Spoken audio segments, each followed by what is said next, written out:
ഈ വീഡിയോയിൽ സീസ് ഫയർ ഡീല് ഏതാണ്ട് ഉറപ്പായിരിക്കുകയാണ്. ഹമാസ് അവരുടെ സൈഡിൽ നിന്ന് എന്തോ വീരകൃത്യം ചെയ്തതുപോലെയും അതുപോലെ തന്നെ ഏതാണ്ട് അവർ വലിയ അച്ചീവ്മെന്റ്സ് നേടിയതുപോലെയുള്ള പ്രസ്താവനയാണ് പുറപ്പെടുവിച്ചിരിക്കുന്നത്. ഖലീൽ യഹിയ എന്ന് പറഞ്ഞ അവരുടെ ലീഡറിൽ ഒരാളായിട്ടുള്ള അയാളാണ് ഇതിന്റെ ഒരു പ്രസ്താവന പുറത്തുവിട്ടിരിക്കുന്നത്. അപ്പൊ അവരുടെ സൈഡിൽ നിന്നുള്ള അപ്രൂവലും കാര്യങ്ങളൊക്കെ മുന്നോട്ട് വന്നു. അവർ ഇടയ്ക്കൊരു ഉരുണ്ടയിലേക്ക് നടത്തി, അതെന്താണെന്ന് പറയാം. അതിനുമുമ്പ് തന്നെ ഇതിപ്പോ ഇസ്രായേലിന്റെ നെസറ്റിൽ ഇന്ന് വെച്ചിരിക്കുകയാണ്, ഇന്ന് വോട്ടെടുപ്പിന് വെച്ചിരിക്കുകയാണ്. എന്തായാലും majority of the Knesset members ഇത് പാസ്സാക്കി വിടുമെന്നാണ് കരുതപ്പെടുന്നത്. അപ്പൊ ഇതില് ഈ ഫാർ റൈറ്റ് പാർട്ടിയിലുള്ള, അതായത് തീവ്ര വലത് നിലപാടുള്ള ആൾക്കാരായിട്ടുള്ള സ്മൂട്രിച്ച്, അതേപോലെ ഇത്താമിർ ബെൻഗിവിർ, ഇതേപോലെ ആൾക്കാരൊക്കെ അവര് ഇതിനോട് നെഗറ്റീവായിട്ട് തന്നെയാണ് പ്രതികരിച്ചിരിക്കുന്നത്. ഇതിനെ ഒരിക്കലും ഒരു പോസിറ്റീവ് ആയിട്ടുള്ള ഒരു ഡീലായിട്ട് അവർ കാണുന്നില്ല എന്നുള്ളതാണ്.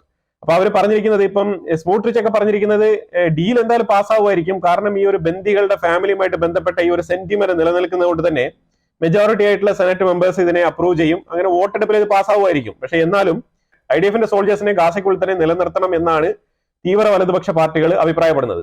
അങ്ങനെ അഥവാ ഗാസയ്ക്കുള്ളിൽ നിന്നും പൂർണ്ണമായിട്ട് IDF പിൻവലിക്കുന്നു എന്നുണ്ടെങ്കിൽ, IDF എന്ന് പറഞ്ഞാൽ ഇസ്രായേലിന്റെ ഡിഫൻസ് ഫോഴ്സ്, ആർമി, ഇസ്രായേലിന്റെ ആർമിയെ ഗാസയ്ക്കുള്ളിൽ നിന്നും പിൻവലിക്കുകയാണെന്നുണ്ടെങ്കിൽ ഞങ്ങള്, അഥവാ നാഷണൽ സെക്യൂരിറ്റി പാർട്ടി എന്ന് പറയുന്ന ആ ഒരു പാർട്ടി ബെഞ്ചമിൻ നെതന്യാഹുവിന്റെ ലിക്വിഡ് പാർട്ടിക്ക് കൊടുത്തിരിക്കുന്ന സഹകരണം അത് പിൻവലിക്കുമെന്നാണ് പറഞ്ഞിരിക്കുന്നത്.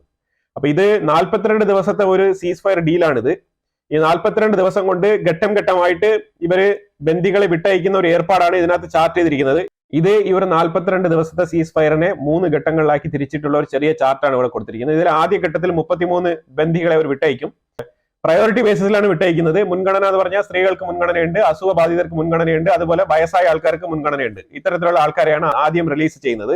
ആ റിലീസ് ചെയ്യുന്ന മുറയ്ക്ക് ഇവിടെ നിന്നും, അതായത് അതിന്റെ ആനുപാതികമായിട്ടുള്ള ആൾക്കാരെ ഇസ്രായേലിന്റെ ജയിലിൽ നിന്ന് ലൈഫ് ടൈം പ്രിസണേഴ്സ് ആയിട്ടുള്ള ആൾക്കാരെ ആയിരിക്കും പുറത്തുവിടുക. ഇതെല്ലാം കൺവിക്റ്റഡ് തീവ്രവാദികളാണ് കേട്ടോ. കുറ്റം തെളിയിക്കപ്പെട്ട കുറ്റവാളികളായിട്ടുള്ള പലരും പല തീവ്രവാദ പ്രവർത്തനങ്ങളിൽ ഏർപ്പെട്ടിരിക്കുന്ന ആൾക്കാരെയാണ് ഇസ്രായേൽ പിടിച്ച് ജയിലിനകത്ത് ഇട്ടിരിക്കുന്നത്. ഈ കുറ്റവാളികളെയാണ് ഇപ്പൊ തുറന്നു വിടാൻ പോകുന്നത്.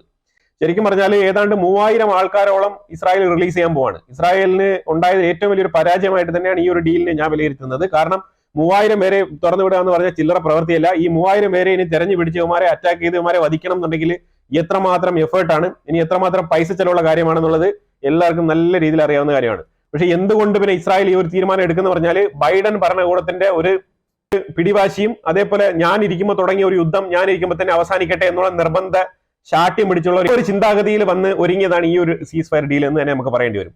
കാരണം ഇസ്രായേലിന്റെ ഉള്ളിൽ പൂർണ്ണമായിട്ടുള്ള സമ്മതത്തിലല്ല ഇപ്പൊ ഈ ഒരു സീസ് ഫയർ ഡീൽ മുന്നോട്ട് പോകുന്നത്. ഇത് ചില ആൾക്കാരുടെ സ്വാർത്ഥ താല്പര്യം കൊണ്ട് മൂലം നടക്കുന്ന വിഷയമായിട്ടാണ് കരുതപ്പെടുന്നത്. ഇതിൽ ഒരുപാട് വിഷയങ്ങൾ ഹമാസിന് ബെനിഫിറ്റ് ആകുന്ന രീതിയിൽ തന്നെയാണ് ഇതിനകത്ത് വെച്ചിരിക്കുന്നത്. കാരണം 3000 പേരെയാണ് വെളിയിൽ വിടുന്നത്. 2000 പേര് പഴയ തീവ്രവാദികളും 1000 പേര് ഈ ഒരു October 7 അറ്റാക്കിന് ശേഷം പിടിക്കപ്പെട്ട 1000 പേരും, ഈ ഒരു 3000 പേരെയാണ് പുറത്തു വിടുന്നത്. ഇതിനകത്ത് 2 ഇൻസിഡന്റുകൾ, അതായത് നുക്ബ അതുപോലെ October 7, ഈ 2 കൃത്യങ്ങളിലും പങ്കെടുത്ത തീവ്രവാദികളെ ഒരിക്കലും വിട്ടയക്കത്തില്ല. ഇതിലുപരിയായിട്ടുള്ള ആൾക്കാരെയാണ് പുറത്തുവിടുന്നത്. അപ്പൊ ഇസ്രായേലിന് തീരുമാനിക്കാം ആരെ പുറത്തുവിടണം ആരെ പുറത്തുവിടണ്ട എന്നുള്ളതൊക്കെ. ഇതിനകത്ത് 3 പ്രധാനപ്പെട്ട തീവ്രവാദികൾ പുറത്താവുന്നുണ്ടെന്നുള്ളതാണ്. ഇവരൊക്കെ സിൻവാറിനേക്കാളും വിഷമുള്ള വിഷവിത്തുകളായിട്ടുള്ള തീവ്രവാദികൾ ഇതിനകത്ത് പുറത്താവുന്നുണ്ട് ഈ 3000 പേരിൽ. ഇത് വളരെ നിർണായകമായിട്ടുള്ള വിഷയമാണ്. ഇത് ഇസ്രായേലിന് ദോഷം ചെയ്യും എന്നുള്ളത് 100% ഉറപ്പുള്ള കാര്യമാണ്. അതുകൊണ്ട് തന്നെയാണ് ഈ ഒരു വലതുപക്ഷ പാർട്ടികൾ ഇതിനെ നിരുപാധികം എതിർത്തുകൊണ്ടിരിക്കുന്നത്, ഇപ്പോഴും എതിർക്കുന്നുണ്ട്. ഇതാ സ്മൂട്രിച്ച് ഒക്കെ രാവിലെ പറഞ്ഞിരിക്കുന്ന സ്റ്റേറ്റ്മെന്റ് നിങ്ങൾ നോക്കിക്കോ. ഞാൻ ഈ ഡീലിനെ ഒരിക്കലും അംഗീകരിക്കുന്നില്ല. ഇനി അഥവാ IDF ഫുള്ളായിട്ട് സോൾജേഴ്സിനെ ഗാസയിൽ നിന്ന് വിഡ്രോ ചെയ്യുന്നെങ്കിൽ ഞാൻ ഭരണകക്ഷിക്ക് കൊടുത്തിരിക്കുന്ന പിന്തുണ നിരുപാധികം പിൻവലിക്കും തന്നെയാണ് പറഞ്ഞിരിക്കുന്നത്. ഇതിനൊക്കെ അർത്ഥങ്ങളുണ്ട്, മാനങ്ങളുണ്ട്. കാരണം ഈ വലതുപക്ഷ പാർട്ടികൾ പറയുന്നത് ഗാസയെ ഒരു സ്ട്രക്ചേർഡ് ഏരിയ ആയിട്ട് കൊണ്ടുവരണം, ഇസ്രായേലിന്റെ കീഴിൽ തന്നെ കൊണ്ടുവരണം എന്നാണ് ഈ വലതുപക്ഷ പാർട്ടികൾ തീരുമാനിച്ചിരിക്കുന്നതും പറയുന്നതും. അതിന് കാരണമുണ്ട്. ബാങ്കിങ് സെക്ടർ മെയിൻ ആയിട്ട് അവർ പറയുന്നത് ഇതാണ്, ഇവരുടെ മണി ഫ്ലോ നമ്മളുടെ കൺട്രോളിൽ കൊണ്ടുവരണം. കാരണം ഇവർക്ക് ആരാണ് ഫണ്ട് കൊടുക്കുന്നത്, ഏത് രീതിയിലാണ് ഇവർ ഫണ്ട് മേടിക്കുന്നത്, അത് ഏത് രീതിയിലാണ് ഇവർ ഡിസ്ട്രിബ്യൂട്ട് ചെയ്യുന്നത്, ഏത് കാര്യങ്ങൾക്കാണ് ഇവർ ഉപയോഗിക്കുന്നതിനുള്ള ഡോക്യുമെന്റേഷൻ വളരെ പെർഫെക്റ്റ് ആയിട്ട് കൊണ്ടുവരേണ്ടതുണ്ട്. ആ ഒരു അടുക്കും ചിട്ടയും കൊണ്ടുവന്നാൽ തന്നെ ഇവരുടെ പകുതി പ്രശ്നങ്ങൾ നമുക്ക് പരിഹരിക്കാൻ കഴിയും എന്നാണ് പറയുന്നത്. കാരണം ഈ വരുന്ന ഫണ്ടുകൾ കൃത്യമായിട്ട് ജനങ്ങളിലേക്ക് എത്തുന്നുണ്ടോ എന്നുള്ളത് മോണിറ്റർ ചെയ്യാൻ പറ്റും. ഇപ്പോഴാണെങ്കിൽ ഹമാസ് ആണെങ്കിൽ ഇത് എടുത്ത് തോന്നിയ ദിവസം ചെലവാക്കിയിട്ട് അവന്മാരുടെ അക്കൗണ്ടിൽ ബില്യൺ കണക്കിൽ പൈസ ഇട്ടുകൊണ്ട് അവർ ഊര് ചുറ്റി നടക്കുന്ന ഏർപ്പാടാണ്. ആ ഏർപ്പാടൊക്കെ ഒഴിവാക്കിക്കൊണ്ട് ഈ ജനങ്ങൾക്ക് എന്തെങ്കിലും കിട്ടുന്ന രീതിയിൽ ഫണ്ട് വിനിയോഗിക്കാൻ കഴിയും എന്നുള്ള പ്രധാനപ്പെട്ട പോയിന്റാണ് വലതുപക്ഷ പാർട്ടികൾ മുന്നോട്ട് വെക്കുന്നത്. ഇത് രണ്ടാമത്തെ കാര്യം അവർ പറയുന്നത് ഗാസയുടെ സെക്യൂരിറ്റീസ് ആണ്. ഗാസയുടെ സെക്യൂരിറ്റി കൃത്യമായി ഉറപ്പുവരുത്തണമെന്നുണ്ടെങ്കിൽ എല്ലാ ഗേറ്റുകളും തന്നെ ഇസ്രായേൽ കൺട്രോളിൽ കൊണ്ടുവരണമെന്നാണ് പറയുന്നത്. അതുപോലെ ജനവാസ മേഖലകളിലും ഇസ്രായേലിന്റെ പോസ്റ്റ് വേണം, സെക്യൂരിറ്റി പോസ്റ്റ് വേണം എന്നാണ് ഇവരുടെ അഭിപ്രായം. ആ രീതിയിലാണ് കൊണ്ടുവരാൻ ഉദ്ദേശിക്കുന്നത്. പാലസ്തീനിയൻ ടെറിട്ടറി അത് പാലസ്തീനിയൻ അതോറിറ്റിയിൽപ്പെട്ട പ്രത്യേക പാർട്ടിയോ അല്ലെങ്കിൽ ഹമാസിനെയോ വീണ്ടും അവിടെ കൊണ്ടുവരുന്നതിനോട് വലതുപക്ഷ പാർട്ടികൾക്ക് യാതൊരു താല്പര്യമില്ല എന്നുള്ളതാണ്. അപ്പൊ ഇതിനെയൊക്കെ മറികടന്നുകൊണ്ടാണ് ഇപ്പൊ ഈ ഒരു സീസ് ഫയർ ഡീൽ വന്നുകൊണ്ടിരിക്കുന്നത്. കാരണം ഈ ഡീൽ മൊത്തത്തിൽ വായിച്ചു നോക്കുമ്പോൾ നമുക്ക് മനസ്സിലാക്കാൻ പറ്റുന്നത് ഇസ്രായേലിന്റെ ഒരു ഗ്രിപ്പ് എന്ന് പറയുന്നത് ഫിലഡൽഫി കോറിഡോറിലോട്ട് മാത്രമായിട്ട് ഒതുങ്ങുകയും അതുപോലെ ഈ ഒരു ബഫർ സോണുകളിലേക്ക് മാത്രം ഒതുങ്ങുകയുമായിട്ടുള്ള രീതിയിലാണ് ഇപ്പം പുറത്തു വന്നുകൊണ്ടിരിക്കുന്നത്. അതായത് ഇതിൽ ആദ്യഘട്ടമായിട്ട് ഫസ്റ്റ് ഫേസ് റിലീസ് എന്ന് പറയുന്നത് 33 ഹോസ്റ്റേജസ് ആണ്. ഇത് 16 ദിവസം കൊണ്ട് വിട്ടയക്കണം എന്നാണ് പറയുന്നത്. 16 ദിവസം കൊണ്ട് ആദ്യഘട്ടം ഫസ്റ്റ് ഫേസിൽ 33 ഹോസ്റ്റേജസിനെ റിലീസ് ചെയ്യും. അതിന് ആനുപാതികമായിട്ട് ഹമാസ് തീവ്രവാദികളെ ഇസ്രായേലിന്റെ ജയിലിൽ നിന്ന് ഇസ്രായേൽ മോചിപ്പിക്കും. ഇതാണ് അതിന്റെ ഒരു ടോക്ക്. ഇത് കഴിഞ്ഞാണ് സെക്കൻഡ് ഫേസിലേക്ക് പോകുന്നത്. സെക്കൻഡ് ഫേസിന്റെ സംസാരത്തിലും രണ്ടാമത്തെ ഘട്ടത്തിലുള്ള വിഡ്രോവൽ. ഇപ്പൊ ആദ്യ ഘട്ടത്തിൽ ഇസ്രായേൽ വിഡ്രോ ചെയ്യുന്നത് നോർത്ത് ഗാസ ഭാഗത്ത് നിന്നാണ്. അവിടെ ഹ്യൂമാനിറ്റേറിയൻ എയ്ഡിന് വേണ്ടിയിട്ടുള്ള ഓപ്പണിംഗ്സ് എല്ലാം തുറന്നു കൊടുക്കുന്നതായിരിക്കും. ഈ ഹ്യൂമാനിറ്റേറിയൻ എയ്ഡിലൂടെ ഇനി എത്ര UNRWA വണ്ടികൾ അതിനകത്ത് 600 ട്രക്കുകൾ കടന്നു കയറും. ഈ ട്രക്കിലൂടെയൊക്കെ ഈ ഹമാസ് തീവ്രവാദികൾ ഇനി അതിനകത്ത് ഇൻഫിൽട്രേറ്റ് ചെയ്ത് കയറാൻ പോവാണെന്നുള്ളതാണ് വസ്തുത. അപ്പൊ ഇതൊക്കെ നടക്കാൻ പോകുന്ന കാര്യങ്ങളാണ് ഞാൻ പറഞ്ഞുകൊണ്ടിരിക്കുന്നത്. ഇസ്രായേൽ ഇപ്പൊ ചെയ്തുകൊണ്ടിരിക്കുന്നത് ഒരു ഫ്ലോ തന്നെയാണ്. ഇസ്രായേൽ ഇപ്പൊ മുന്നോട്ട് പൊയ്ക്കൊണ്ടിരിക്കുന്നത് ഈ ഒരു സീസ് ഫയറിലോട്ടാണ്. ഈ സീസ് ഫയർ ഡീൽ ഇസ്രായേലിന് ദോഷം ചെയ്യുന്ന പരിപാടിയാണ്. പിന്നീട് ഇസ്രായേലിന് അവരെ ഈസി ആയിട്ട് വധിക്കാൻ കഴിയുമെന്നുള്ളതൊക്കെ വേറെ വിഷയം. പക്ഷെ അപ്പോഴും ഇതേപോലത്തെ കുറെ കാഷ്വാലിറ്റീസ് ഉണ്ടാവും. ഇതേപോലെ ഇന്റർനാഷണൽ കമ്മ്യൂണിറ്റികൾ അപ്പോഴും കൊടിപൊക്കിക്കൊണ്ട് വരും. ഇതൊക്കെ സംഭവിക്കും. അപ്പൊ അതുകൊണ്ട് തന്നെ ഇത് നല്ലൊരു അവസരമായിട്ടാണ് ഈ വലതുപക്ഷ പാർട്ടികൾ പറയുന്നത്. ഈ വലതുപക്ഷ പാർട്ടികൾ പറയുന്നത് ഒരു പരിധി വരെ കറക്റ്റ് ആണെന്നാണ് നമുക്ക് മനസ്സിലാക്കാൻ പറ്റുന്നത്. ഇത്രയും നാൾ നമ്മൾ ഇസ്രായേലിന്റെ ഒരു യുദ്ധം നമ്മൾ മോണിറ്റർ ചെയ്തിട്ടുണ്ട് ഈ ഒരു നാൾ വഴികളിൽ. അപ്പൊ നമുക്ക് മനസ്സിലാക്കാൻ പറ്റിയത് ഇതാണ്, ഈ ഒരു സീസ് ഫയറിൽ ചെറിയ ഡ്രോബാക്ക് ഇസ്രായേലിന് ഉണ്ട് എന്ന് തന്നെയാണ് വിലയിരുത്തൽ. വലതുപക്ഷ പാർട്ടികളുടെ സപ്പോർട്ട് നേടാൻ വേണ്ടിയിട്ട് എന്താണ് ചെയ്തതെന്ന് പറഞ്ഞു കഴിഞ്ഞാൽ ബെഞ്ചമിൻ നെതന്യാഹു ഇന്നലെ സ്മൂട്രിച്ച് അതേപോലെ ഇത്താമർ ബെൻഗിവർ ഉൾപ്പെടെയുള്ള നാഷണൽ സെക്യൂരിറ്റി പാർട്ടിയുമായിട്ടൊക്കെ ചർച്ച നടത്തുന്നുണ്ടായിരുന്നു സെപ്പറേറ്റ് ആയിട്ട്. അതിനകത്ത് ഒരു ഉറപ്പ് കൊടുത്തിട്ടുണ്ടെന്നാണ് മനസ്സിലാക്കാൻ പറ്റുന്നത്. ആ ചർച്ചയിൽ അതായത് നമ്മൾ IDF പൂർണ്ണമായിട്ടും ഈ ഒരു ഗാസ സ്ട്രിപ്പിൽ നിന്ന് വിഡ്രോവൽ ചെയ്യില്ല എന്നുള്ള നിലയിൽ ഒരു പ്രോമിസ് കൊടുത്തതായിട്ടാണ് മനസ്സിലാക്കാൻ പറ്റുന്നത്. അതിനുശേഷമാണ് ഈ ഒരു വലതുപക്ഷ പാർട്ടികൾ ഒരു പരിധി വരെയൊക്കെ അടങ്ങിയിരിക്കുന്ന ഒരു അവസ്ഥ. കാരണം നെതന്യാഹു പറയുന്നത് നമുക്ക് maximum first phase second phase third ഫേസിൽ പോകുന്നതിന് മുമ്പായിട്ട് മാക്സിമം ഉള്ള ഹോസ്റ്റേജസിനെ നമുക്ക് റിലീസ് ചെയ്ത് മേടിപ്പിക്കാം. ലാസ്റ്റ് ഫേസിൽ എന്തെങ്കിലുമൊക്കെ ഒരു തീരുമാനം ഉണ്ടാവാനുള്ള സാധ്യതയുണ്ട് മൂന്നാമത്തെ ഫേസിൽ. ഈ മൂന്നാമത്തെ ഫേസ് എന്ന് പറഞ്ഞാൽ മൊത്തം ഹോസ്റ്റേജസിനെ വിട്ടയക്കുക, അതിനുശേഷം മാത്രമേ ഇസ്രായേൽ ട്രൂപ്പ് വിഡ്രോവൽ ചെയ്യൂ. പക്ഷെ എന്നാലും ഇവർ ഇടയ്ക്ക് ഒരു കുത്തിത്തിരിപ്പുമായിട്ട് വന്നു പറഞ്ഞാൽ ഇന്നലെ ഡീൽ ഏതാണ്ട് ഒപ്പിട്ട് കൊടുത്ത് ഹമാസ് ഡീൽ എന്തായാലും വായിച്ചെല്ലാം സൈൻ ചെയ്ത് ഒപ്പിട്ട് കൊടുത്തിട്ട് അവസാനം ഈ ഡീലിന്റെ ഡ്രാഫ്റ്റ് ഇസ്രായേലിനും കൊടുത്തു കഴിഞ്ഞു, അമേരിക്കയ്ക്കും കൊടുത്തു കഴിഞ്ഞു, 2 റെപ്രസെന്റേറ്റീവിനും കൊടുത്തു കഴിഞ്ഞതിന് ശേഷം ഹമാസ് വീണ്ടും വന്നിരിക്കുകയാണ്. ഞങ്ങൾക്ക് ചെറിയൊരു ഇതിനകത്തൊരു പിഴവ് പറ്റിയിട്ടുണ്ട്. എന്താണെന്ന് പറഞ്ഞാൽ ഈ ഫിലഡൽഫി കോറിനെ കുറിച്ച് നമ്മൾ അതിനകത്ത് മെൻഷൻ ചെയ്തിട്ടില്ല എന്ന് പറഞ്ഞു. റഫ ബോർഡറിൽ കിടക്കുന്ന ഫിലഡൽഫി കോറിഡോർ, ഈ ഫിലഡൽഫി കോറിഡോർ ആണ് ഈജിപ്തിലേക്കുള്ള ആ ഒരു വഴി. ആ വഴിയിലുള്ള സെക്യൂരിറ്റിനെ കുറിച്ച് ഒരു ചർച്ച വേണം. അത് ആ ഒരു വഴിയിലുള്ള സെക്യൂരിറ്റീസ് IDF എടുത്തു മാറണമെന്നാണ് പറയുന്നത്. എന്തുകൊണ്ടാണ്? വളരെ ഫ്രീ ആയിട്ട് അവർക്ക് വന്നു പോകാൻ വേണ്ടിയിട്ടാണ്. പിന്നെ അത് തുറന്നു കഴിഞ്ഞാൽ അവനെ കഴിഞ്ഞല്ലോ. ആ ഒരു സെക്യൂരിറ്റി വിട്ടുകൊടുത്തു കഴിഞ്ഞാൽ പിന്നെ ഗാസ മൊത്തത്തിൽ വിട്ടുകൊടുക്കുന്നതിന് തുല്യമാണ്. അപ്പൊ അതിന് ഈജിപ്തിന്റെ അടുത്താണ് അവർ ആദ്യമായിട്ട് ഹമാസ് ഈ ഒരു പ്രപ്പോസൽ വെച്ചത്. ഇതിനെക്കുറിച്ച് ഒന്നും പറഞ്ഞിട്ടില്ല ഡീലിന്, പക്ഷെ നമ്മൾ ഒപ്പിട്ട് കൊടുക്കുകയും ചെയ്ത് എന്താണ് ചെയ്യാന്നുള്ളത്. അപ്പൊ ഈജിപ്ത് പറഞ്ഞ് വേണമെങ്കിൽ ഒന്നുകൂടെ റിവൈസ് ചെയ്യാം, ഞാൻ ചോദിച്ചു നോക്കാന്ന് പറഞ്ഞിട്ട് അവർ ഖത്തർ എടുത്ത് ചോദിച്ചു. ഖത്തർ പറഞ്ഞത് ഇത് ഓൾറെഡി തന്നെ ഡ്രാഫ്റ്റ് പോയി കഴിഞ്ഞു, ഇനിയിപ്പോ ഇതിനകത്ത് ഒന്നും ചെയ്യാനില്ല എന്ന് പറഞ്ഞ്, എന്നാലും ഇസ്രായേലിന്റെ അടുത്ത് വേണമെങ്കിൽ ഒന്ന് പറഞ്ഞു നോക്കാന്ന് പറഞ്ഞിട്ട് അവർ പറഞ്ഞു നോക്കി.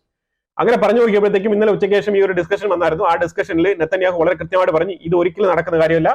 ആ സീസ് ഫയർ ഡീലിൽ പറഞ്ഞിരിക്കുന്നതിന്റെ വള്ളി പുള്ളി വ്യത്യാസമില്ലാത്ത കാര്യങ്ങൾ ഫോളോ ചെയ്തോണം, ഇത് ഫൈനൽ ഡ്രാഫ്റ്റ് ആണെന്ന് പറഞ്ഞ് ഒതുക്കി വിടുകയാണ് ചെയ്തത്. അതായത് ഫിലഡൽഫി കോറിനെ കുറിച്ച് ഈ ഡ്രാഫ്റ്റിനകത്ത് മെൻഷൻ ചെയ്തിട്ടില്ല. അതിന്റെ അർത്ഥം ഫിലഡൽഫി കോറിഡോർ ഹമാസ് തിരിച്ചു പിടിക്കുമെന്നോ അല്ലെങ്കിൽ ഇസ്രായേൽ വിട്ടുകൊടുക്കുമെന്നോ ഇല്ല. കാരണം ഇസ്രായേൽ അത് നിലനിർത്താനാണ് ആഗ്രഹിക്കുന്നത്. ഫിലഡൽഫി കോറിഡോർ എന്ന് പറയുന്നത് ഇസ്രായേലിന്റെ ഭാഗമായിട്ട് ചേർത്ത് അതിനെ full and full control Israel ചെയ്യുമെന്നാണ് പറഞ്ഞുകൊണ്ടിരിക്കുന്നത്. അപ്പൊ അതിനെ ചൊല്ലി ഒരു മാപ്പ് ഇസ്രായേൽ വരച്ച് അവർക്ക് കൊടുത്തിട്ടുണ്ട് അത്രേ. അതായത് ഈ ഒരു ഗാസ ഇനി ഒരു റിവൈസ്ഡ് ഗാസ മാപ്പ്, അതായത് ഈ ഒരു 1.5 കിലോമീറ്റർ ബോർഡർ ഉൾപ്പെടെ ഈ ഒരു 300 മീറ്റർ ആയിരുന്നല്ലോ ഇതിന് മുമ്പ് ഈ ഒരു ബഫർ സോൺ എന്നുള്ളത്. അപ്പൊ അതിപ്പോ 1.5 കിലോമീറ്റർ ബഫർ സോൺ ആയിട്ട് മാറ്റിയിട്ടുണ്ട്. അപ്പൊ 1.5 കിലോമീറ്റർ ബഫർ സോൺ, അതുപോലെ ഇസ്രായേലിന്റെ ഭാഗത്ത് വരുന്ന സെക്യൂരിറ്റി ചെക്ക് പോയിന്റ്സ്, ഇതെല്ലാം ഉൾപ്പെടുത്തി ഇതൊക്കെ ഇസ്രായേലിന്റെ ഭാഗമായിട്ടുള്ള മാപ്പായിട്ട് കൂട്ടിച്ചേർത്തുകൊണ്ട് ഗാസ കുറച്ചുകൂടെ ചുരുങ്ങുകയാണ്. അങ്ങനെ ഗാസ കുറച്ചുകൂടെ ചുരുക്കിക്കൊണ്ടുള്ള ഒരു മാപ്പ് പ്രസിദ്ധീകരിച്ച് തരും എന്ന് പറഞ്ഞിട്ടുണ്ട്. ഒരു മാപ്പ് ഓൾറെഡി ഡ്രാഫ്റ്റ് കൊടുത്തിട്ടുണ്ടായിരുന്നു ഈ ഒരു സീസ് ഫയർ ഡീൽ ഒപ്പിടുന്നതിന് മുമ്പ് തന്നെയായിട്ട്. ഗാസ ശരിക്കും 2ആയി മുറിച്ചിരിക്കുകയാണ്.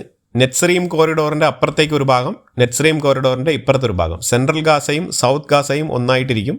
അതുപോലെ തന്നെ നോർത്ത് ഗാസ എന്നേക്കുമായിട്ട് സെപ്പറേറ്റ് ആയിട്ട് തുടരും.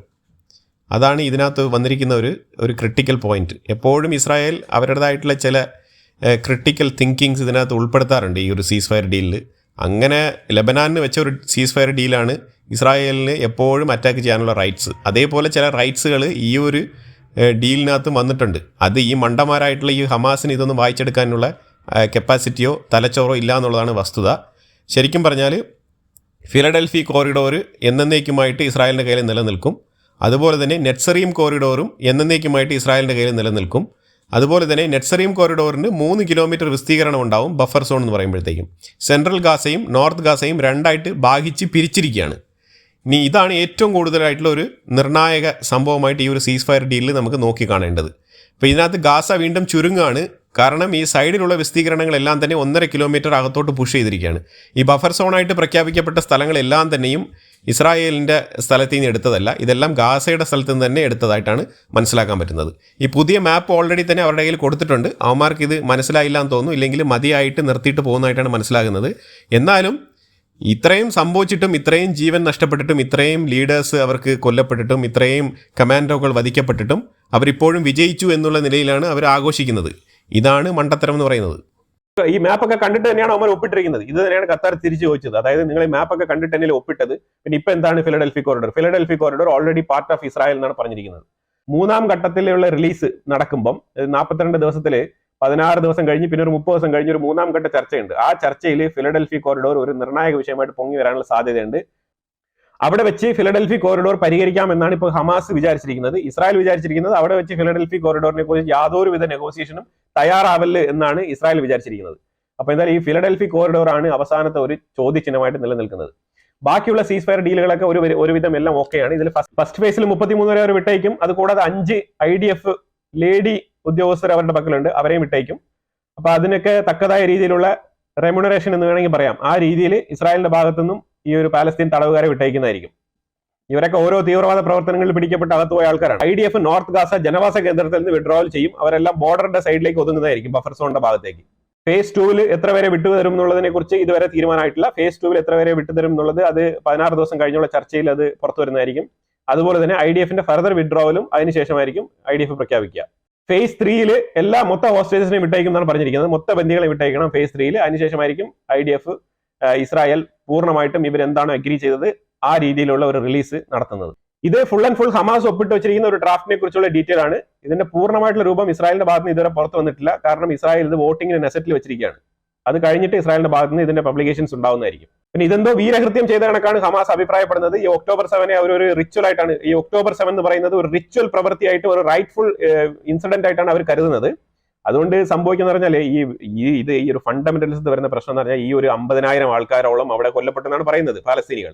ഇവരുടെ ജീവനൊക്കെ സ്വർഗത്തിലെത്തുമെന്ന് വിശ്വസിക്കുന്ന ആൾക്കാരാണ് ഈ ഖലീൽ യഹിയ പോലത്തെ ആൾക്കാർ. ഈ വക തീവ്രവാദികളുടെ ഈ വക ടീച്ചിങ്സ് കൊണ്ടാണ് നിങ്ങൾ കണ്ടില്ലേ ഇപ്പൊ ഒരു സീസ് ഫയർ ഡീലിന് എങ്ങനെയാണ് പ്രസ്താവന നടത്തേണ്ടത് എന്നുള്ള ചെറിയ സാമാന്യ മര്യാദ പോലും ഇല്ലാത്ത ആൾക്കാരാണ് ഈ ഒരു തീവ്രവാദി കൂട്ടം. കാരണം ഇവർക്ക് മനുഷ്യജീവൻ എന്ന് പറയുന്നത് ഇവർക്ക് വെറും പുല്ലുവിലയാണ്. ഇവർ കൽപ്പിച്ചിരിക്കുന്നത് ഇവിടുത്തെ ജീവിതം വെറും ടെമ്പററി ആണ്. ഇവർ ഇവിടെ മരിച്ചു വീണ് കഴിഞ്ഞാൽ ഇവർക്ക് ഡയറക്റ്റ് ആയിട്ട് സ്വർഗം കിട്ടും. അതുകൊണ്ട് പാലസ്തീനിൽ വന്ന് മരിക്കുന്ന എല്ലാവർക്കും സ്വർഗം ഡയറക്റ്റ് ആയിട്ട് ഉറപ്പുവരുത്തിക്കൊണ്ടുള്ള വാഗ്ദാനമാണ് ഈ ഒരു സീസ് ഫയർ ഡീൽ പ്രഖ്യാപിക്കുന്നതിലൂടെ ഈ ഖലീൽ യഹിയ എന്ന് പറഞ്ഞ ഈ ഒരു ലീഡറിന്റെ വായിൽ നിന്നും വെളിയിൽ വന്ന ഈ ഒരു വിഷവാക്കുകൾ അങ്ങനെ പറയാനുള്ളൂ. കാരണം ഒരു സീസ് ഫയർ ഡീൽ എന്ന് പറഞ്ഞു കഴിഞ്ഞാൽ നമുക്ക് സമാധാനം വരട്ടെ, യുദ്ധം അവസാനിച്ചു, നിങ്ങൾ സന്തോഷമായിട്ട് ജീവിക്കും എന്നുള്ള അവരുടെ ജനങ്ങളെ അഭിസംബോധന ചെയ്യുന്നതിന് പകരം ലോകത്തെ അഭിസംബോധന ചെയ്യാൻ ഹമാസ് എന്തോ വലിയ സംഭവം ചെയ്തിരിക്കുകയാണെന്നുള്ള രീതിയിലുള്ള പ്രസ്താവനയാണ് ഇയാൾ പുറത്തിറക്കുന്നത്. അപ്പൊ ഇവന്മാരെ പോലുള്ള മണ്ടന്മാർ ഭരിക്കുന്ന ഈ ഹമാസ് ഏത് രീതിയിലായിരിക്കും? യുവമാരുടെ കീഴിൽ പഠനം അനുഭവിച്ച് ഈ ക്രൂരതകൾ അനുഭവിച്ചുകൊണ്ട് ഈ യുദ്ധത്തിന്, ഈ ഒരു തീവ്രവാദ പ്രവർത്തനത്തിന് ഇറങ്ങിത്തിരിക്കേണ്ട ആ ഒരു ജനങ്ങളുടെ അവസ്ഥയുണ്ടല്ലോ, അതാണ് ഏറ്റവും വലിയ പരിതാപകരമായ അവസ്ഥ ലോകത്ത്.